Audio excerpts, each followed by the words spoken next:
Welcome back to the online class, students.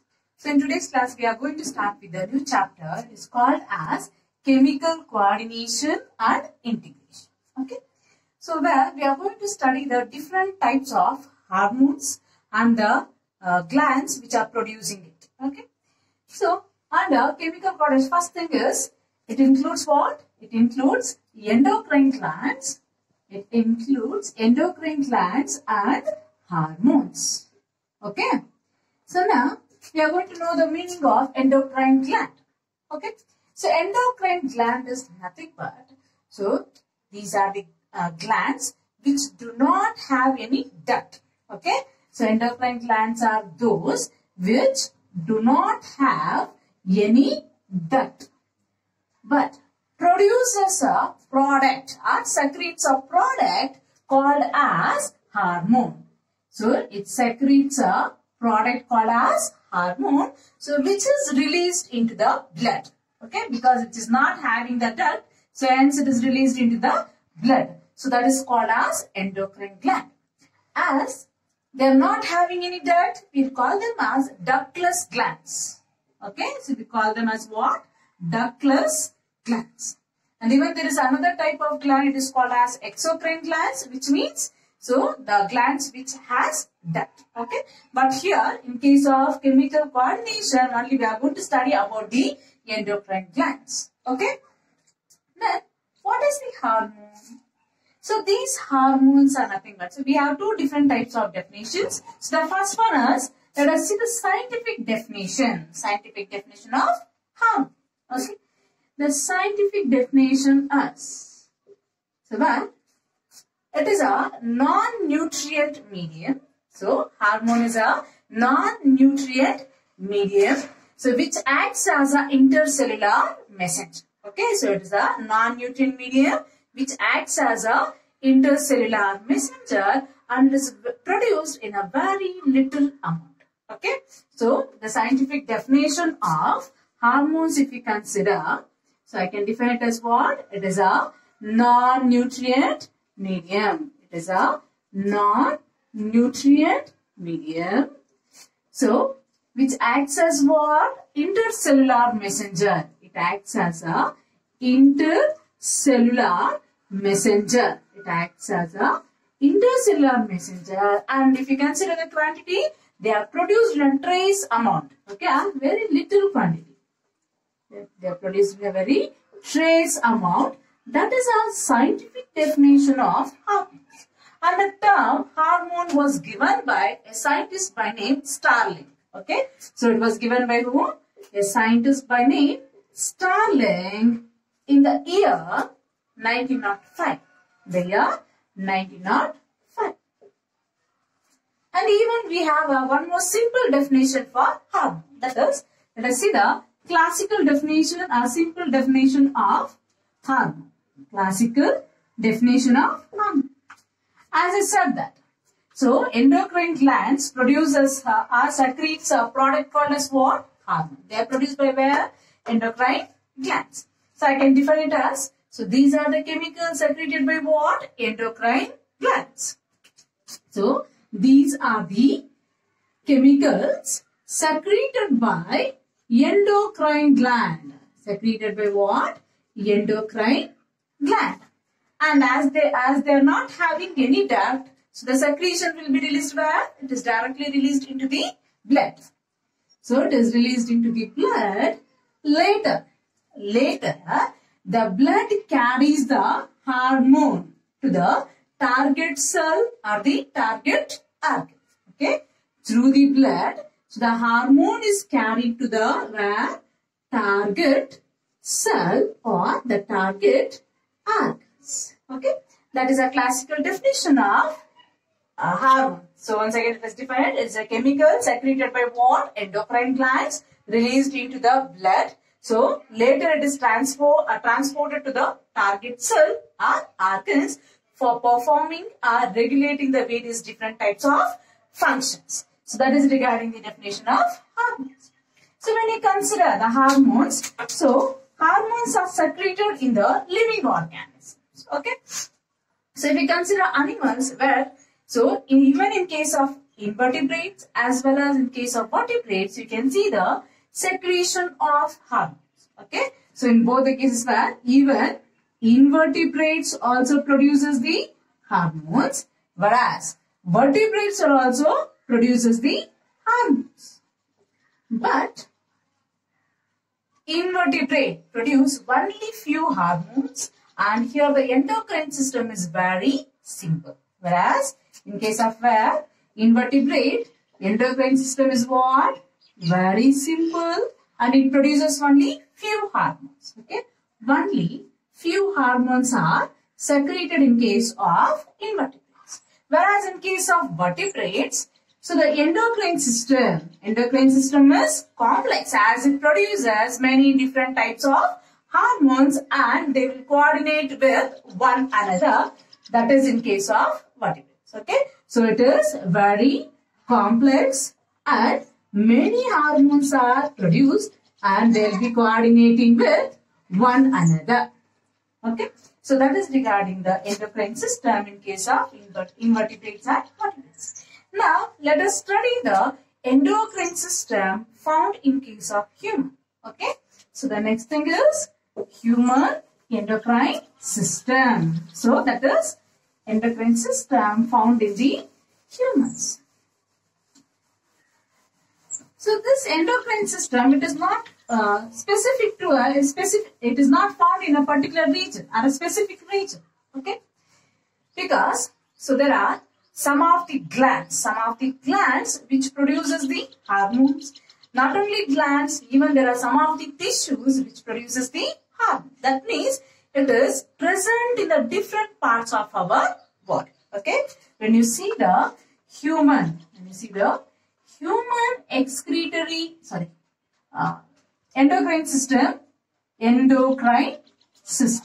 human endocrine system. So it is not specific to one particular region. So you can find that there are various types of glands which is producing the hormones, and there are various different types of tissues which are producing the hormone, and they are located in the different parts of our body. Okay, they are located where? The different parts of our body. Okay. Now let us see some of the endocrine glands which are present in the body. So the first one is a pituitary gland. Okay, so the various endocrine glands, if you consider like, so you can see the presence of pituitary gland, and there is a one more gland called as pineal gland. Pituitary gland, I'm letting it in a short form, pineal gland. So next is thyroid gland. So parathyroid, next to the thyroid itself we'll find that. So parathyroid glands. Then thymus, near to the heart. Okay, thymus. Adrenal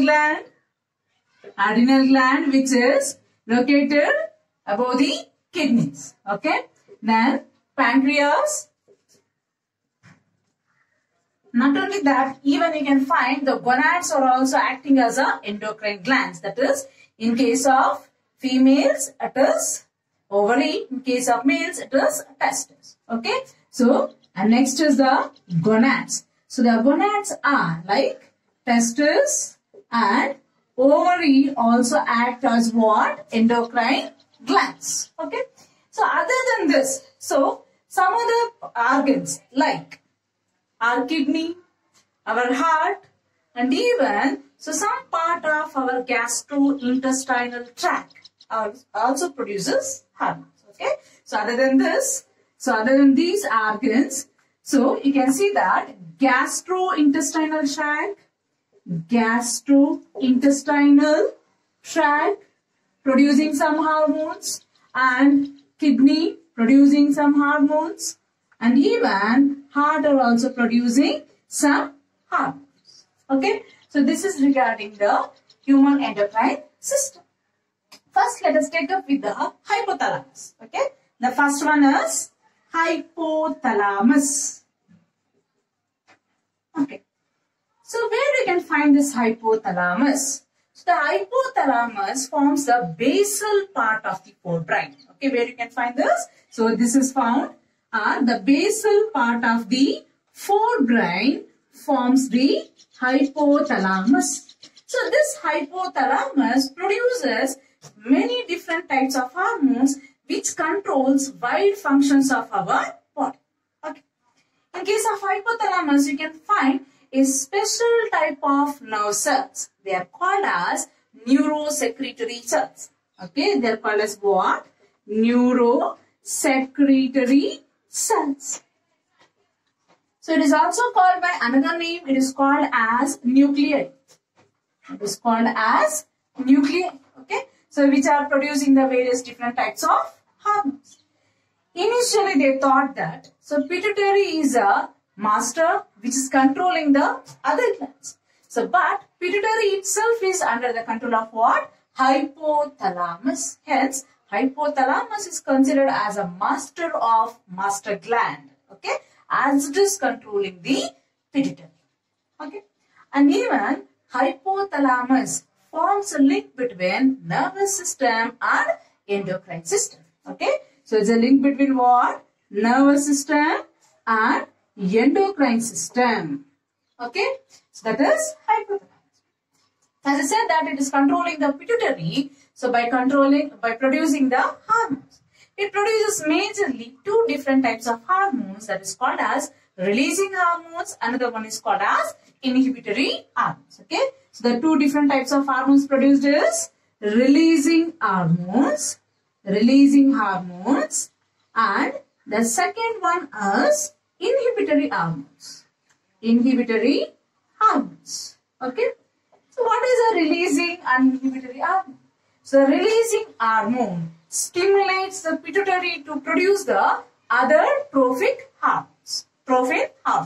Okay. So releasing hormone acts stimulates the pituitary to produce the various different types of hormones. Okay. So it is stimulating what? Pituitary. For example, let me take an example here. For example, gonadotrophin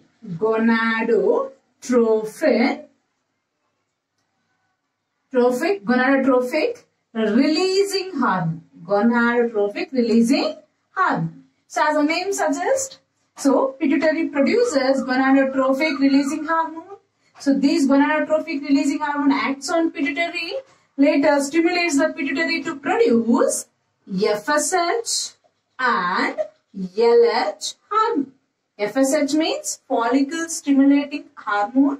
LH means luteinizing hormone. Okay. So those hormones are in turn act on the gonads where it is involved in the reproduction. Okay. Next, inhibitory hormones, as the name suggests, it will inhibit, it stops the secretion of releasing hormones or other hormones. Okay. So one of the examples, somatostatin. Okay. So it is one of the inhibitory hormone because it inhibits the production of growth hormone. Okay. Stops the production of growth hormones. Okay. So this is regarding hypothalamus. Let us see some of the questions related to the today's topic. Okay.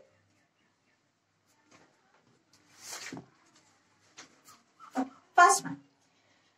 Main similarity between hormone and enzyme is both act at a particular pH, both are proteins, both are required in small amount, both can be used again and again. So the answer is they are required in very little amount.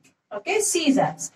Then hormones influence body parts for bringing about A. Proper growth, B. Coordination, C. Stimulation of body parts, D. Proper functioning of our body parts. Answer is D. Then next question.